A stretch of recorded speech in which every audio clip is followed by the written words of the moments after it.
Hello बच्चों, कैसे हो आप लोग। आज अपना फर्स्ट क्लास हो रहा है मैट्रिक्स एंड डिटर्मिनेंट का।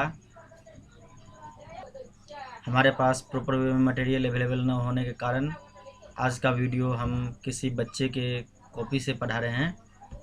Copy means notes book. एक बच्चे ने नोट्स बुक से जो रेगुलर क्लास अपना था उसके क्लिप भेजा है, उसी से आज मैं पढ़ाने जा रहा हूँ। बट नेक्स्ट क्लास से आपका हमारे अपने स्टाइल में पढ़ाई होगा। तो आज ये इंट्रोडक्शन क्लास है मैट्रिसेस एंड डिटर्मिनेंट का। तो देखते हैं कि क्या होता है मैट्रिसेस। तो लिखिए, साथ साथ लिखते भी जाइए। It is the element of real और complex number in rectangular array. ठीक है, रेक्टेंगुलर एरे में जो हम कोई भी रियल नंबर और कॉम्प्लेक्स नंबर को लिखते हैं तो उसको हम मैट्रिसेस बोलते हैं। For example A is equal to, हमने ये इसको बोलते हैं रेक्टेंगुलर एरे। इस टाइप से ये ड्रॉ किया हुआ यहाँ पे, ठीक है, दोनों साइड से लार्ज ब्रैकेट की तरह, तो उसको हम बोलते हैं रेक्टेंगुलर एरे। इसके अंदर हम कोई भी नंबर लिख सकते हैं, चाहे वो रियल नंबर हो चाहे वो कॉम्प्लेक्स नंबर हो। यहाँ पे हमने लिखा है 1 3 2i 4i 3 1। ठीक है, यहाँ पे 2 × 3 लिखा हुआ है, मीन्स ये 2 रो और 3 कॉलम। देखिए यहाँ पे 1 रो 2 रो और कॉलम कितने हैं 1 2 3। ठीक है, तो ये फर्स्ट वाला रो को इंडिकेट करता है और सेकेंड वाला कॉलम को इंडिकेट करता है। ठीक है, तो मैट्रिसेस क्या होता है ये आपने पढ़ लिया। डिटर्मिनेंट हम कुछ देर बाद बताने वाले हैं। अब पढ़ते हैं differences between matrices and determinant. इसमें क्या होता है कि मैट्रिसेज में, in matrices number of row may और may not be equal to number of column. Matrices के केस में क्या होता है, रो और कॉलम इक्वल हो भी सकते हैं, नहीं भी हो सकते। जैसे इसमें देखिए, रो कितने हैं 2, कॉलम कितने हैं 3, तो ये दोनों इक्वल नहीं है। बट अगर मैं यहाँ पे एक लाइन और लिख दूँ इस जगह पे, जैसे मैं यहाँ पे लिख देता हूँ 2 3 1 सपोज करो, और इसको बड़ा कर देता हूँ तो ये 3 × 3 हो जाएगा। तो इसमें देखिए रो और कॉलम इक्वल है, तो ये हो भी सकते हैं, नहीं भी हो सकते। क्लियर। बट डिटर्मिनेंट के केस में क्या होते हैं कि number of row is equal to the number of column. जितने रो होंगे उतने कॉलम होंगे। अगर यहाँ पे 2 रो है तो 2 ही कॉलम होंगे, इतना पार्ट नहीं होगा। अगर डिटर्मिनेंट की बात करें तो इतना ही पार्ट होगा। ठीक है, यहीं पे ये क्लोज हो जाएगा। अगर ये हम इतना पार्ट लेते हैं, तीनों कॉलम लेते हैं, तो यहाँ पे हमें एक रो और चाहिए, रो और कॉलम इक्वल चाहिए। ओके, मैट्रिसेस और डिटर्मिनेंट में समझ गए, क्लियर हो गया, गुड। एक बात और, मैट्रिसेस को हम इस टाइप से रेक्टेंगुलर एरे में लिखते हैं। ठीक है, ऐसे लिखते हैं। बट डिटर्मिनेंट को क्या करते हैं, एरे में नहीं लिखते हैं, उसको सिंपल मॉड के फॉर्म में ऐसे ये लंबा सा 2 डंडा ले लेंगे, इसके अंदर में कितने भी रो कितने भी कॉलम हम लिख सकते हैं। क्लियर। तो नेक्स्ट सेकंड प्रॉपर्टी है मैट्रिसेस और डिटर्मिनेंट का। Matrices is only element of number. Matrices में क्या होता है कि ये एक नंबर का अरेंजमेंट होता है। ठीक है, उसका कोई वैल्यू नहीं होता है। ठीक है, बट इन केस क्या लिखा है, it has not any value but determinant has value. But determinant का क्या होता है, वैल्यू होता है। जैसे ये है तो ये एक अरेंजमेंट है। ठीक है, मैट्रिसेस सोल्व भी करेंगे तो ये ऐसे ही होगा, कितने भी मैट्रिक्स को प्लस माइनस इंटू डिवाइड कुछ भी कर ले तो मैट्रिसेस ये में मिलेगा। ठीक है, बट डिटर्मिनेंट के केस में क्या होता है, इसका कुछ ना कुछ वैल्यू होता है। तो इसका वैल्यू हम कैसे फाइंड आउट करते हैं, इस एक सेकेंड वेट,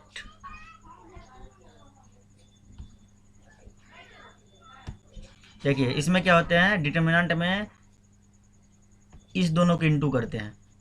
नहीं हो पा रहा है, सॉरी, कुछ टेक्निकल प्रॉब्लम आ गया है, कोई बात नहीं। तब तक आप लोग नोट डाउन करिए, मैं देखता हूँ क्या हो रहा है, कुछ क्लियर नहीं हो पा रहा है। चलिए ठीक हो गया। ये देखिए मैट्रिसेस जो है, इस सॉरी डिटर्मिनेंट को हम कैसे सोल्व करते हैं, इस दोनों वैल्यू को इंटू करते हैं। ठीक है, कर दिए 1 × 4 और उसमें से माइनस कर देते हैं इन दोनों वैल्यू को इंटू करके, -2 × 3। क्लियर। 1 × 4 4, 2 × 3 6, तो 4 - 6 = कितना, -2। बच्चे ने गलत लिखा यहाँ पे, ये इसका वैल्यू जो होगा ये -2 होगा। ठीक है, यहाँ पे माइनस लगा लीजिए। क्लियर, आ गया समझ में अच्छे से, चलिए ठीक है। चलिए नेक्स्ट प्रॉपर्टी पढ़ते हैं मैट्रिसेस का। 2 प्रॉपर्टी के बारे में हमने पढ़ लिया, अब ये थर्ड प्रॉपर्टी देखिए। Addition of 2 same type of matrix, same type मतलब रो कॉलम सेम होने चाहिए। Clear. Is held with respect to corresponding each element of matrices. Clear. But in determinant addition is held with respect to either 1 row और either 1 column. ठीक है, matrices के case में क्या होता है, जब हम उसको ऐड करेंगे किसी भी 2 मैट्रिसेस को तो हर एक एलिमेंट एक दूसरे के साथ ऐड हो जाएगा। बट डिटर्मिनेंट के केस में ऐसा नहीं होगा। फॉर एग्जांपल मैं दिखाता हूँ, ये देखिए ये कोई मैट्रिसेज है 1 3 -5 1 4 1, ये देखिए इसमें 3 रो और 2 कॉलम है तो 3 × 2, ठीक है। और प्लस कर रहे हैं, ये बच्चे ने एक ही साथ कर दिया है। यहाँ पे ए मैट्रिसेज लिख लेता पहले, उसके बाद बी मैट्रिसेज लिख लेता, इसके बाद दिस प्लस दिस करता, ठीक है। इसलिए ये कोई वैल्यू नहीं है, ठीक है। थोड़ा सा सुधार लेंगे आप लोग कॉपी में। ए मैट्रिसेज इक्वल टू इतना लिख लीजिएगा, बी मैट्रिसेज इक्वल टू इतना लिख लीजिएगा, इसके बाद लिखिएगा A plus B is equal to this value और प्लस दिस वैल्यू, ठीक है। उसके बाद हम आगे करेंगे। तो देख लीजिए ए और बी में क्या है -1 -3 4 0 -2 और 4, इसमें भी 3 रो और 2 कॉलम है, तो सेम टाइप ऑफ मैट्रिक्स हो गया। इन दोनों को जब हम प्लस करेंगे ए प्लस बी निकालेंगे तो हर एक एलिमेंट किसको बोलते हैं बच्चे, इसको इसके अंदर जितने भी पॉइंट है, वैल्यू है, जितने भी वैल्यू, इन सबको क्या बोलते हैं, एलिमेंट। क्लियर। तो यहाँ पे हर एक एलिमेंट को जोड़ेंगे, इसका फर्स्ट एलिमेंट तो इसका भी first element means first row first column, इसका भी first row first column. Clear. तो 1 + -1। क्लियर। अब इसको क्या करेंगे, फर्स्ट रो सेकंड कॉलम, इसका भी फर्स्ट रो सेकंड कॉलम, तो 1 + 0 लिख दिए। इसी तरह से 3 + -3, क्लियर। 4 + -2, क्लियर। -5 + 4, क्लियर। 1 + 4, क्लियर। इन सबको लिख लिए एरे में। अब इनको प्लस कर देंगे, 1 + -1 1 - 1 कैंसिल हो जाएगा 0। इसी तरह से इनको प्लस करेंगे तो 1, इसको करेंगे 3 + -3, ये भी 0, इसको करेंगे तो 4 - 2 2, इस तरह से 3 × 2 मैट्रिसेस मिल गया, ठीक है। तो मैट्रिसेस के केस में आप लोग समझ लिए, अच्छे से, हो कोई दिक्कत नहीं, चलिए अच्छी बात है। अब देखिए डिटर्मिनेंट के केस में मैं बात करता हूँ। ये देखिए ए डिटर्मिनेंट सिंपल मोड के अंदर लिखे हैं, इसके अंदर बहुत सारे एलिमेंट है, हमें 2 3 9 3 2 8 2 1 6 लिख लिए, ठीक है। अब B determinant is equal to लिख लीजिए 3 3 9 -1 2 8 -5 1 6 लिख लिए। अब हम डिटर्मिनेंट को प्लस करते हैं, ए प्लस बी करते हैं, क्लियर। तो देखिए क्या दिख रहा है आपको यहाँ पे कि मैंने बोला था कि मैट्रिसेस में हर एक मतलब दोनों मैट्रिसेस का करस्पॉन्डिंग एलिमेंट प्लस होगा, और इसकी मैं बात करूंगा तो किसी एक रो या किसी एक कॉलम को ही प्लस करेंगे। तो इसमें मैं जैसा कि देख पा रहा हूँ, आप भी देखिए कि ये कॉलम मैंने उठा लिया और इस कॉलम के साथ इसको प्लस कर दिया, बाकी सेम टू सेम छोड़ दिया। देखिए 2 + 3 3 -1 2 -5 कर दिए, फिर इसको सॉल्व करके लिख लिए। तो हमने इस कॉलम को किया, आपकी मर्जी तो आप किसी रो को भी कर सकते थे, ठीक है। तो नेक्स्ट प्रॉपर्टी है, फोर्थ प्रॉपर्टी मैट्रिसेस का। If any matrices is multiplied to a matrix then it is multiplied to each element of the matrices. Means किसी भी हम नंबर या किसी भी चीज़ से हम किसी मैट्रिसेस को हम मल्टीप्लाई करते तो उसके सारे एलिमेंट में मल्टीप्लाई होगा, clear. But in case of determinant any number is multiplied to one of the row और कॉलम, बट डिटर्मिनेंट के केस में किसी एक रो या किसी एक कॉलम में होगा, जैसा कि मैं आपको दिखाता हूँ यहाँ पे। देखिए ये मैट्रिसेज है, ए मैट्रिसेज है, कुछ कोई सम मैट्रिक्स है 4 3 3, क्या दिख रहा है 1 1 2, चलिए ठीक है 2 0, और ये आपका होना चाहिए 5 5 3, हाँ ठीक है, ये है 5 ये एलिमेंट, ठीक है। तो इस मैट्रिसेस को हम 3 से इंटू कर दिए। ये कोई मैट्रिसेस है, जरूरी नहीं कि ये matrix is equal to a matrix equal to something, हम दो फिर क्या किया, B matrix is equal to 3 × something, means 3 से मेरा अपना समझना या ये है कि हम किसी चीज़ से मल्टीप्लाई करें मैट्रिसेस को, ठीक है। अब इसको हम मल्टीप्लाई किए तो 3 × 4 कितना हो जाएगा 12, 3 × 3 9, 3 × 3 मीन्स जितने एलिमेंट है सबको 3 से मल्टीप्लाई कर देंगे, क्लियर हो गया। नेक्स्ट डिटर्मिनेंट के केस में ऐसा नहीं होगा बच्चे। डिटर्मिनेंट के केस में क्या होगा, या तो किसी एक रो को हम मल्टीप्लाई करेंगे या तो किसी एक कॉलम को मल्टीप्लाई करेंगे। फॉर एग्जांपल यहाँ पे आप देखिए ये एक सेम मैट्रिसेस है, सॉरी डिटर्मिनेंट है, ये रेक्टेंगुलर एरे था और ये मॉड के फॉर्म में, ठीक है।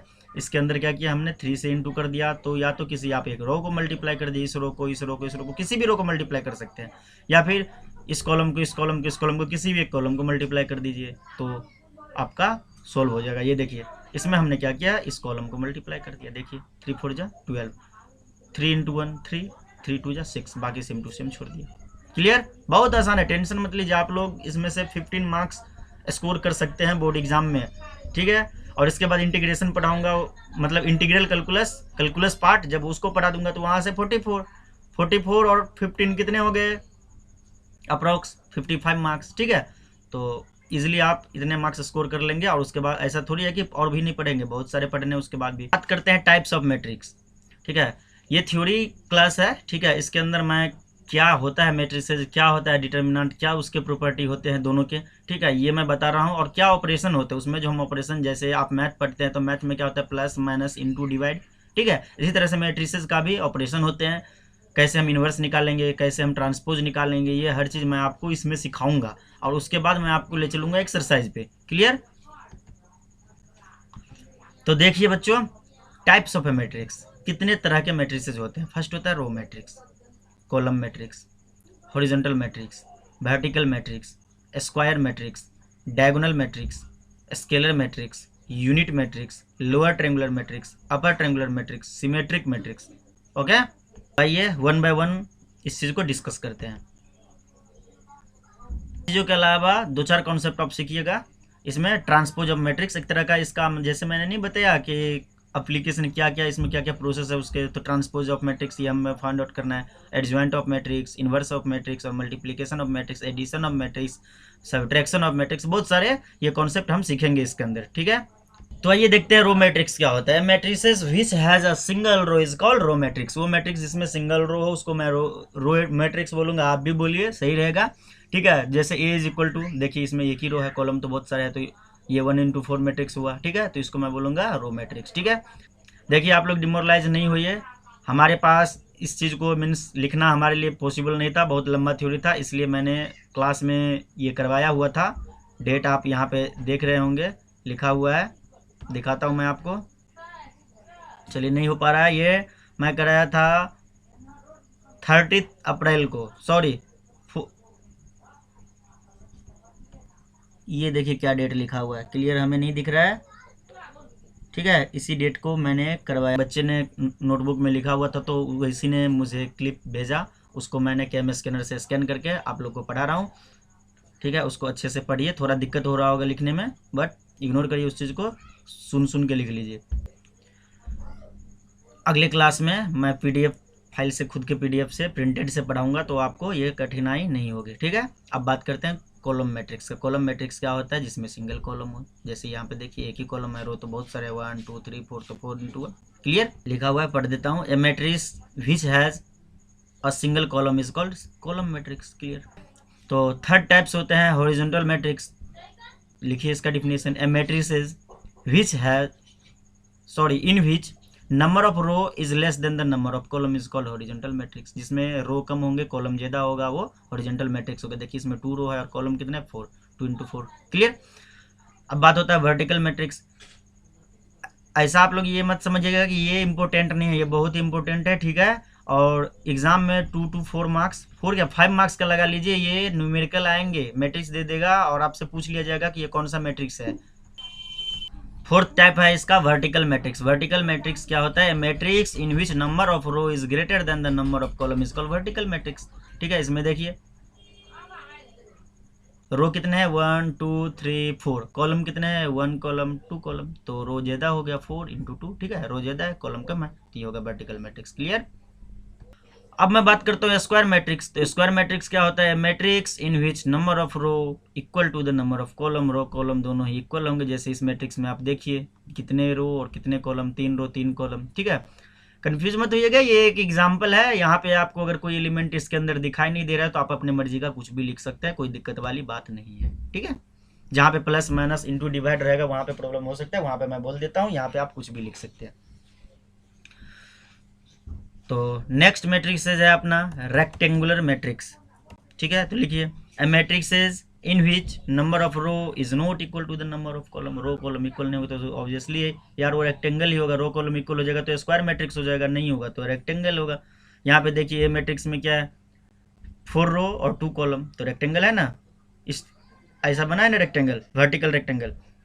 यहाँ पे देखिए बी मैट्रिक्स है कोई, तो इसमें 2 रो है और कॉलम 4 है, तो ये भी रेक्टेंगल बन गया, ये हॉरिजॉन्टल रेक्टेंगल है, क्लियर।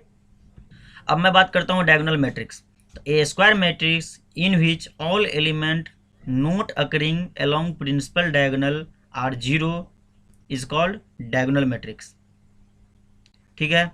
डायगोनल मैट्रिक्स भी स्क्वायर मैट्रिक्स ही है, ये देखिए यहाँ पे लिखा है स्क्वायर मैट्रिक्स, ठीक है। और भी बहुत सारे डिफिनेशन आपको मतलब एक दूसरे से रिलेट मिलेगा। डायगोनल में स्क्वायर मैट्रिक्स को हम डायगोनल मैट्रिक्स बोल सकते हैं, बट कब, जब उसका सारा एलिमेंट 0 होगा except elements along principal diagonal. Principal diagonal किसको बोलते हैं? तो प्रिंसिपल डायगोनल हम इसको बोलते हैं, ये जो होता है, सॉरी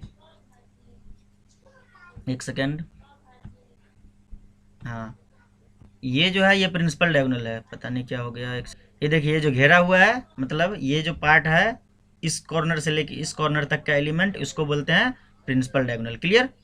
तो ये हो गया प्रिंसिपल डायगोनल। इसको छोड़ के सारे एलिमेंट जीरो होंगे तो उसको हम डायगोनल मैट्रिक्स बोल सकते हैं। ठीक है, बोल सकते नहीं, बोलेंगे। ठीक है, in other words we can say that a square matrix in which all the elements are zero except the elements along the principal diagonal. Clear? ये 3×3 का मैट्रिक्स है।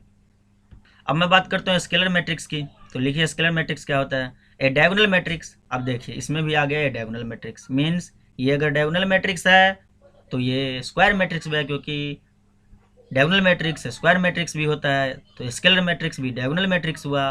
बात आया समझ में? मीन्स ये दादाजी, ये पापा और ये आप। ठीक है, तो ये हो गया स्केलर मैट्रिक्स, ये हो गया डायगोनल मैट्रिक्स और ये हो गया स्क्वायर मैट्रिक्स। ठीक है, बट थोड़ा थोड़ा डिफरेंस है तीनों में। क्लियर है?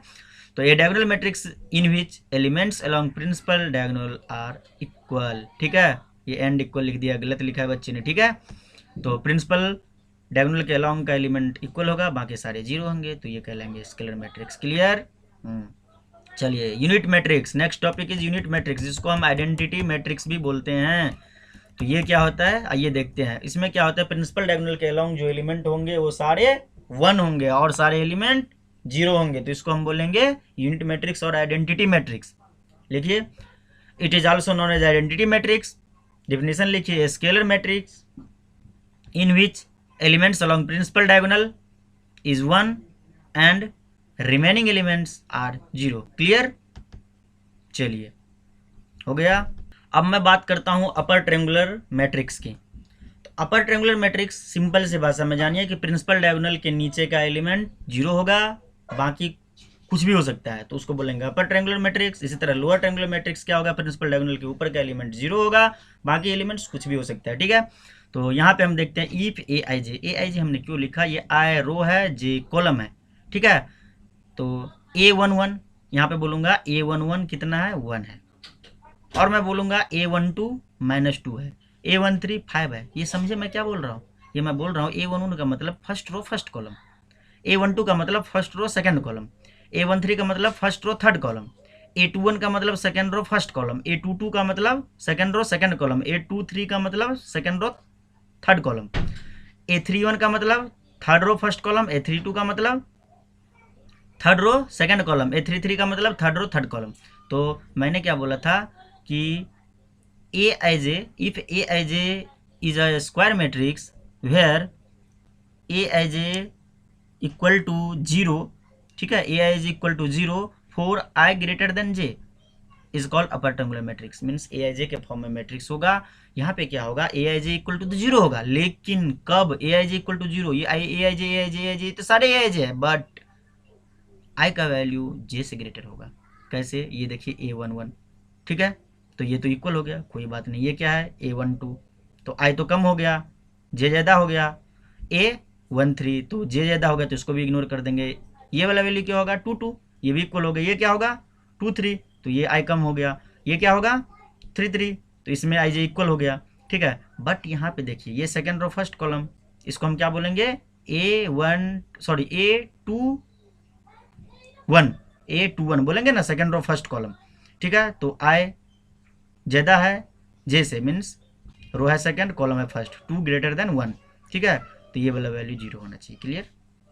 इसी तरीके से ये क्या है, 3 तो 3 ज़्यादा है 1 से। ठीक है, रो ज़्यादा है कॉलम से, i ग्रेटर देन j। ठीक है, तो A31 इक्वल टू 0, और ये क्या है 32, तो यहाँ पे भी ज़्यादा है, तो A32 इक्वल टू 0। तो बात करेंगे हम किताबी भाषा में तो ऐसे हम लिखेंगे, बट सिंपल सी अगर समझने के लिए बात करेंगे तो प्रिंसिपल डायगोनल के नीचे का एलिमेंट 0, बाकी कुछ भी हो, तो उसको हम बोलेंगे अपर ट्रायंगुलर मैट्रिक्स। क्लियर है बच्चे?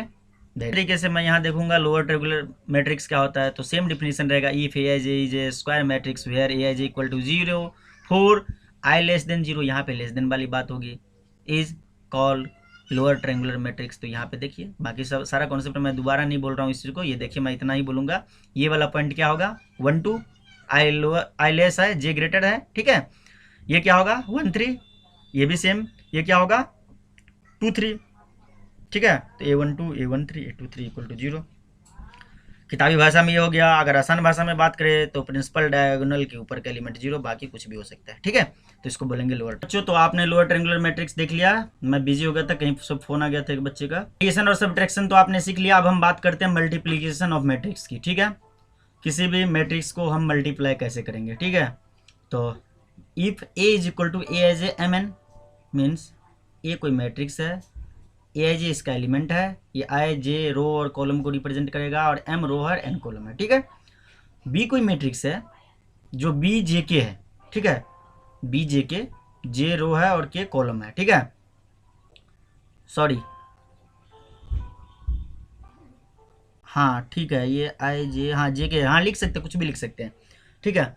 और इसमें एन इंटू पी है, मीन्स एन रो है और पी कॉलम है, ठीक है। अब ये बोलोगे सर एम एन था, अब एन पी क्यों कर दिए, तो ये यहाँ पे कुछ कॉन्सेप्ट है बच्चे, समझने की कोशिश करो, ठीक है। समझाता हूँ। Then A B is equal to क्या होगा, ये देखो आई और आई कैंसिल हो जाएगा, ठीक है। ये हो जाएगा जे के, ठीक है। मीन्स क्या, यहाँ पे जो मान लो कि यहाँ पे कोई एलिमेंट है, फर्स्ट एलिमेंट इसकी, इस मैट्रिक्स की फर्स्ट एलिमेंट की बात करें और इस एलिमेंट की भी फर्स्ट एलिमेंट की अगर हम बात करें, तो यहाँ पे जो होगा वो थर्ड एलिमेंट जो बनेगा वो यहाँ पे हो जाएगा जे के, आई कैंसिल हो जाएगा, जे के हो जाएगा, ठीक है। एग्जाम्पल में ज़्यादा क्लियर होगा। और ये क्लोज कर देंगे। उसके बाद ये रो रहेगा और इसका भी क्या रहेगा, कॉलम, इसका कॉलम रहेगा, इसका कॉलम और इसका रो कैंसिल हो जाएगा, मीन्स रो कॉलम ऑपरेशन हम लगाने वाले हैं। ये एन और एन कैंसिल हो जाएगा, ये एम इंटू पी हो जाएगा, क्लियर, ठीक है। तो समेशन ऑफ ए आई जे, ठीक है, डी जे के, ए आई जे बी जे के यहाँ पे लिख देंगे और आई 1 से लेके एन तक रहेगा, ठीक है, 1 से लेके एन तक। तो ये हो गया आपका एक किताबी नॉलेज, ठीक है। बुक्स में आपको इसी तरीके से मिलेगा, ठीक है। अब इसको हम एक्सप्लेन भी करेंगे, टेंशन मत लीजिए। अब ये नोट पॉइंट कुछ है, देखते हैं क्या लिखा है। क्लास में तो बहुत कुछ लिखाते हैं, देखिए ए पॉइंट में लिखा हुआ है A B exist if number of column in A and number of row in B. हाँ देखिए, मल्टीप्लिकेशन तभी एग्जिस्ट करेगा, कोई भी दो मैट्रिक्स को हम तभी मल्टीप्लाई कर सकते हैं जब ए मैट्रिक्स में जितने रो है बी मैट्रिक्स में उतने कॉलम होने चाहिए। अब आया बात समझ में, देखिए एम मैट्रिक्स में कितने रो है, सॉरी ए मैट्रिक्स में कितने रो है, एम रो, तो बी मैट्रिक्स में कितने कॉलम होने चाहिए, एम कॉलम होने चाहिए, ठीक है। Means A B exist if number of column in A and number of row in B. मैंने उल्टा बोल दिया, ठीक है। ए मैट्रिक्स में जितने कॉलम है बी मैट्रिक्स में उतने रो होना चाहिए, यहाँ पे वही लिखा हुआ है। मैंने बोला वो भी सही था, बट इस एग्जाम्पल के हिसाब से क्या हो गया, ये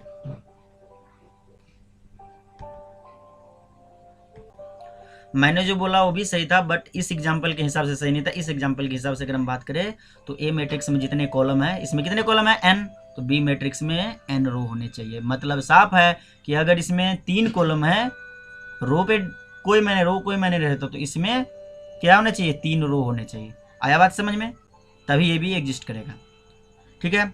सेकेंड पॉइंट देखिए, if A B exist then B A may और मे नॉट बी एग्जिस्ट। अगर ए बी एग्जिस्ट करता है तो बी ए, मतलब ए कोई मैट्रिक्स है, बी कोई मैट्रिक्स है, ए बी को हमने इंटू कर दिया तो ए बी तो हो गया, ठीक है, ये एग्जिस्ट करेगा। तो बी ए जो है बी इंटू ए एग्जिस्ट कर भी सकता है और नहीं भी कर सकता है, ठीक है। यहाँ पे देखिए ए मैट्रिक्स है, बी मैट्रिक्स है, तो देखिए इसमें कितने कॉलम है, 3 कॉलम, तो इसमें कितने रो है, 3 रो, तो इसका कॉलम और इसका रो इक्वल होना चाहिए, ठीक है। तो इस ऑपरेशन से हम तो इसको सॉल्व कर लेंगे। बट अगर मैं इस मैट्रिक्स को पहले लिख लूँ और इस मैट्रिक्स को बाद में लिख लूँ, तब जाके क्या ये एग्जिस्ट करेगा।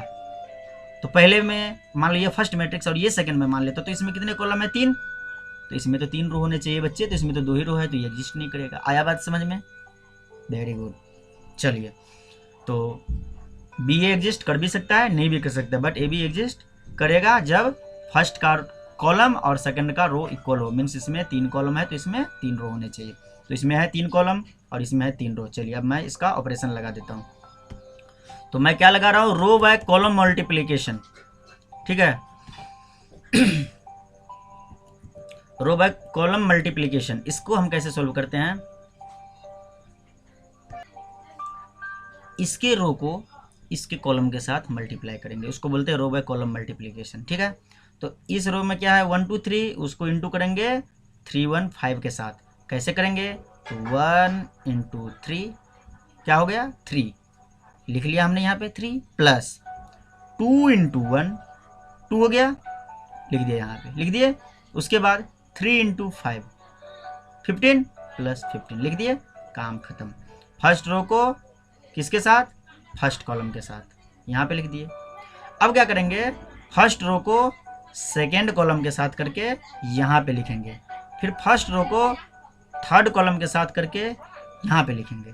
तो चलिए फर्स्ट रो को सेकेंड कॉलम के साथ करते हैं, तो 1 इंटू 4 4 लिख दिए, 2 इंटू 1 2 लिख दिए, 3 इंटू 2 कितना हो जाएगा 3 इंटू 2 6 लिख दिए यहाँ पे, क्लियर। अब फर्स्ट रो को थर्ड कॉलम के साथ करेंगे, तो 1 into 1 1 plus 2 into 2 4 plus 4 into -3 into -1 -3, ठीक है, तो -3। फर्स्ट रो का काम खत्म, तीनों कॉलम का काम खत्म, वेरी गुड। तो अब बात करते हैं किसकी, सेकेंड रो और 1 2 3 कॉलम की। तो सेकेंड रो में है 3 1 4, तो इसको इंटू करेंगे 3 1 5 के साथ, तो 3 3 जा 9 लिख दिए, प्लस 1 1 जा 1 प्लस 4 5 जा 20 लिख दिए। चलिए सेकेंड रो का फर्स्ट कॉलम के साथ हो गया, अब सेकेंड रो का सेकेंड कॉलम के साथ करेंगे, तो 3 4 जा 12 प्लस 1 1 जा 1 प्लस 4 2 जा 8 लिख लिए। अब सेकेंड रो का थर्ड कॉलम के साथ करेंगे, तो 3 1 जा 3 प्लस 1 2 जा 2 प्लस 4 इंटू -1 -4 लिख लिए यहाँ पे। अब इसको सिंप्लीफाई कर लीजिए, इसको सोल्व करके यहाँ पे इस तीनों को सोल्व करके इसको हम सिंप्लीफाई कर लिए।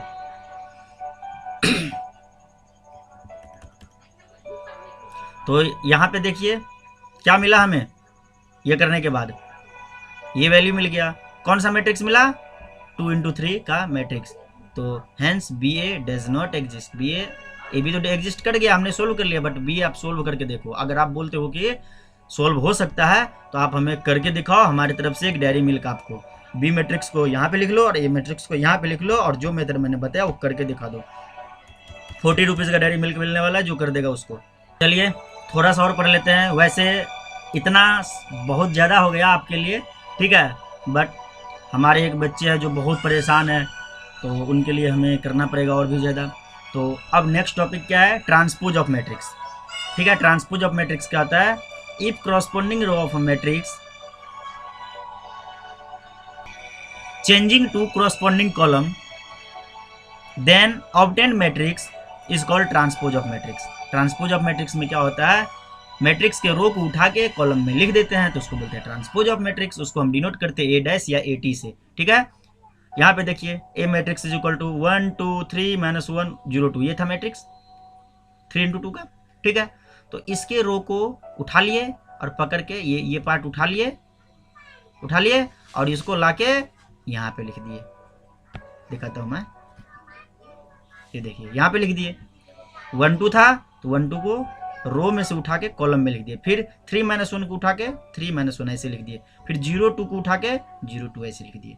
तो रो को कॉलम में डाल दिए, तो क्या कहलाएगा, बोलिए transpose of matrix. Very good, Hoshiyar Singh हो आप।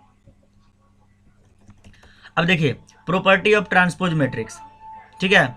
अगर हमने ए का ट्रांसपोज निकाल लिया ए डैश, ठीक है, ए का ट्रांसपोज निकाल लिया ए डैश, अगर हम ए डैश का फिर से ट्रांसपोज निकालेंगे तो क्या मिलेगा हमें, फिर से इसके रो को कॉलम में लिख देंगे तो हमें ए मैट्रिक्स मिल जाएगा। लिख के देखिए, इसका हमने ट्रांसपोज निकाल दिया, अब इसका ट्रांसपोज आप निकाल के दिखाइए, ए डैश का ए डैश मीन्स इस तरीके से मैं दिखाता हूँ। ये ओ क्या हो गया रे सांबा, एक सेकेंड,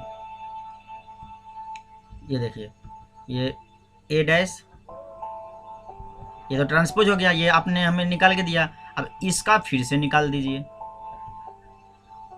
इसका फिर से ट्रांसपोज निकालिए, फिर बताइए क्या होता है, क्या होगा, सेम मैट्रिक्स आ जाएगा, करके देखिएगा, ठीक है। चलिए अगर हम a प्लस बी का ट्रांसपोज निकालते हैं, तो उस मैट्रिक्स को हम लिख सकते हैं A transpose plus B transpose.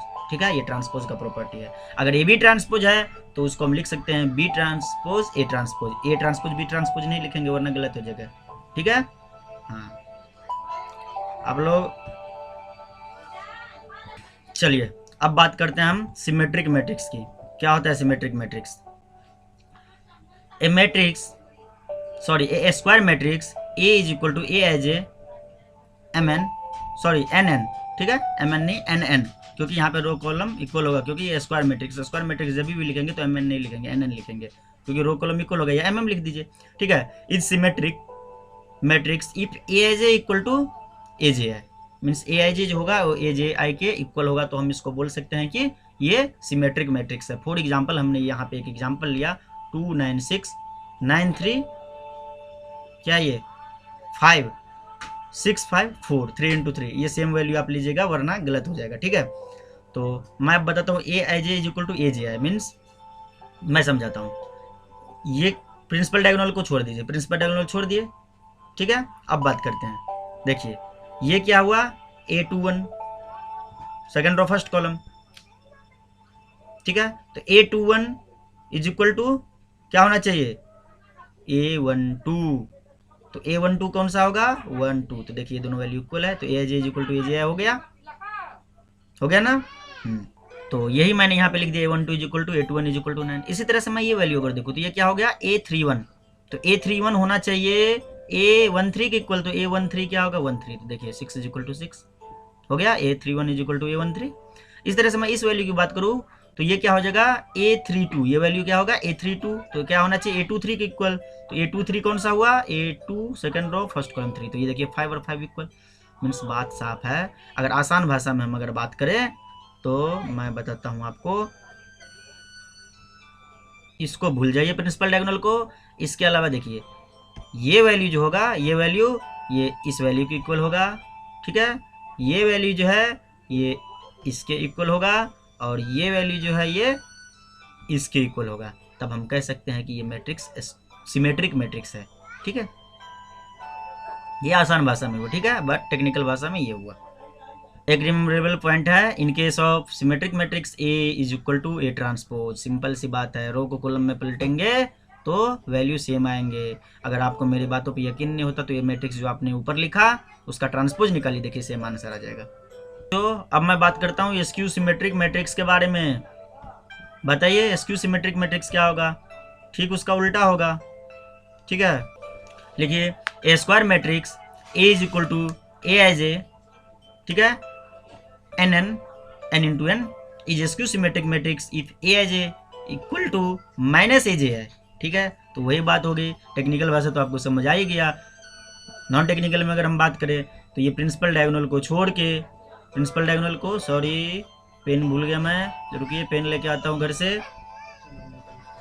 Principal diagonal इसको छोड़ दीजिए, बाकी ये एलिमेंट जो होगा इसका अपोजिट होगा। मान लीजिए ये अपोजिट नहीं, ये अगर 5 है तो ये होगा -5, अगर ये 5 होता तो ये -5 होता। ठीक है, अगर ये 4 है तो ये होगा -4। यहाँ पे बच्चे ने नहीं लिखा, या तो इसको माइनस कर दीजिए, इसको माइनस कर दीजिए, कोई दिक्कत नहीं।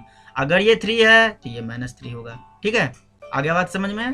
चलिए अच्छी बात है। तो नेक्स्ट लिखिए, इन केस ऑफ, काम नहीं कर रहा है मेरा cursor, in case of skew symmetric matrix A is equal to -a'। ठीक है, स्क्यू सिमेट्रिक मैट्रिक्स का अगर हम ट्रांसपोज निकालेंगे तो सेम ही आएगा, बट एक माइनस का अंतर आएगा। ठीक है, यहाँ पे इसके रो को कॉलम में डालिए, इसके रो को कॉलम में डालिए, डाल दिए, ये a' तो निकाल लिए, बट मैं बोलूँगा कि ये सेम आएगा माइनस साइन के साथ। ठीक है, तो आप नहीं मानेंगे तो मैं क्या करूँगा, यहाँ से माइनस कॉमन ले लूँगा। तो माइनस कॉमन लूँगा तो मैट्रिक्स है, तो माइनस कॉमन लेंगे तो सारे में से कॉमन आ जाएगा। इसमें से कॉमन लिए, इसमें से कॉमन लिए, 5 में से लिए तो -5 हो गया, -4 में से लिए 4 हो गया, -5 में से 5 लिए, माइनस कॉमन निकाल लेती हो गया। तो देखिए ये मैट्रिक्स मिला, ये मैट्रिक्स मिला, लेकिन माइनस साइन के साथ। यहाँ पे बच्चे ने माइनस नहीं लगाया, आप यहाँ पे माइनस लगा लीजिए, यहाँ पे माइनस लगा लीजिए। ठीक है, नहीं लगाया है, नीचे लगाया है, मैंने देखा ही नहीं। ठीक है, a' is equal to -a, तो -a' is equal to a। Clear? आज का वीडियो यहीं पे ख़त्म करता हूँ, आगे ज़्यादा करा देने से आपको नहीं हो पाएगा। ये देखिए कितना अंधेरा है, रात में मैं ये वीडियो शूट कर रहा हूँ। ठीक है, तो तब तक के लिए जय हिंद। ख़त्म करिए।